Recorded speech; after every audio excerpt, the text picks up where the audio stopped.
Perkenalkan, nama saya Yusnita dengan NIM 50900122082 dari kelas KESIS C. Di sini saya akan memenuhi tugas video dengan mata kuliah yaitu Psikologi Sosial bagi KESOS dengan dosen pengampu Dr. Usman Nur SAG MAG. Selanjutnya saya akan membahas materi dari kelompok saya yang berjudul Kelompok Sosial dan Peranan Individu. Nah, yang pertama yaitu di sini saya akan membahas pengertian kelompok sosial. Kelompok sosial adalah kumpulan orang yang memiliki kesadaran bersama akan keanggotaan dan saling berinteraksi. Kelompok diciptakan oleh anggota masyarakat. Kelompok juga dapat mempengaruhi perilaku para anggotanya. Kelompok sosial merupakan himpunan manusia yang saling hidup bersama dan menjalani saling ketergantungan dengan sadar dan tolong menolong. Kemudian yang kedua yaitu ruang lingkup kelompok sosial. Ada beberapa contoh ruang lingkup kelompok sosial, yaitu definisi kelompok sosial dengan sekelompok individu yang saling berinteraksi dan memiliki kesamaan seperti tujuan, nilai atau norma. Kemudian jenis kelompok sosial yaitu terdiri atas dua, yaitu kelompok primer dan kelompok sekunder, yang dimana kelompok primer yaitu hubungan yang dekat dan personal seperti keluarga dan teman dekat. Kemudian kelompok sekunder yaitu hubungan yang lebih formal dan kurang emosional seperti organisasi dan komunitas. Selanjutnya fungsi kelompok sosial yang dimana menyediakan dukungan emosional, membantu dalam proses sosialisasi dan menciptakan identitas sosial.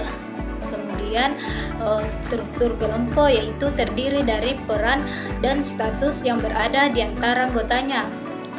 Dinamika kelompok yang dimana bagaimana interaksi dan hubungan antar anggota berkembang seiring waktu. Selanjutnya budaya dan nilai dapat mempengaruhi cara kelompok berfungsi dan berinteraksi dengan kelompok lain. Dan pengaruh lingkungan, faktor eksternal seperti ekonomi, politik, dan teknologi juga berperan dalam dinamika. Dan yang terakhir yaitu konflik dan kerjasama, yang dimana kelompok sosial dapat mengalami konflik internal atau berkolaborasi dengan kelompok lain untuk mencapai tujuan bersama. Selanjutnya pembahasan yang ketiga yaitu aspek penting peranan individu yang terdiri atas tiga. Yang pertama, pengaruh sosial, yang dimana individu dapat mempengaruhi sikap, perilaku, dan keputusan orang lain melalui berbagai cara seperti persuasi, motivasi, dan tekanan sosial. Pengaruh ini dapat bersifat positif seperti dukungan dan dorongan, atau negatif seperti manipulasi atau intimidasi. Dan yang kedua yaitu komunikasi verbal dan nonverbal memainkan peran penting dalam interaksi individu. Ini mencakup berbicara, mendengarkan, bahasa tubuh, dan ekspresi wajah.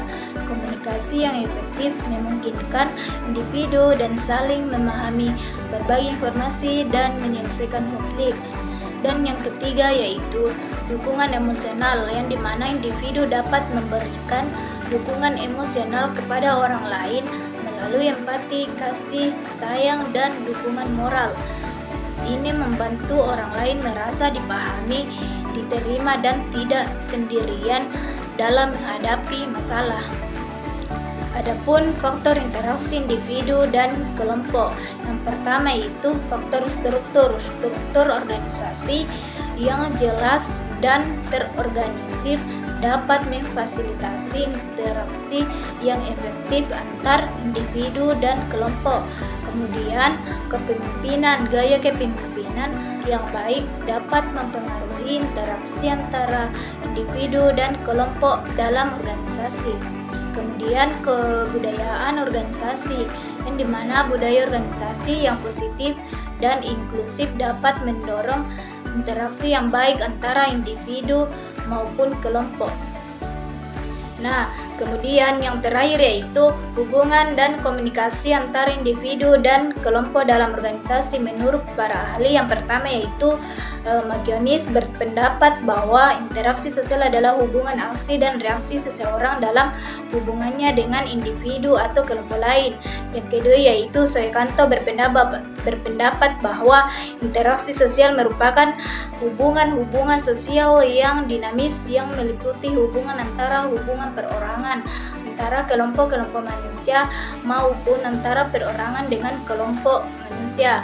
Yang ketiga itu Gillen yang berpendapat bahwa interaksi sosial adalah hubungan sosial dinamis antar individu dengan individu lain atau dengan kelompok atau antar kelompok. Hubungan ini didasari dengan bahwa manusia tidak bisa hidup tanpa orang lain. Adapun kesimpulan dari pembahasan yang sempat saya tadi paparkan yaitu kesimpulannya bahwa interaksi individu dan kelompok dalam konteks ini memiliki peran penting dalam manajemen konflik. Interaksi ini melibatkan komunikasi dan hubungan antara individu dan kelompok yang dapat mempengaruhi produktivitas, inovasi, dan kepuasan dalam masyarakat. Itulah tadi hasil pemaparan dari saya. Kurang dan mohon lebihnya dimaafkan. Wabillahi taufiq wal hidayah. Assalamualaikum warahmatullahi wabarakatuh.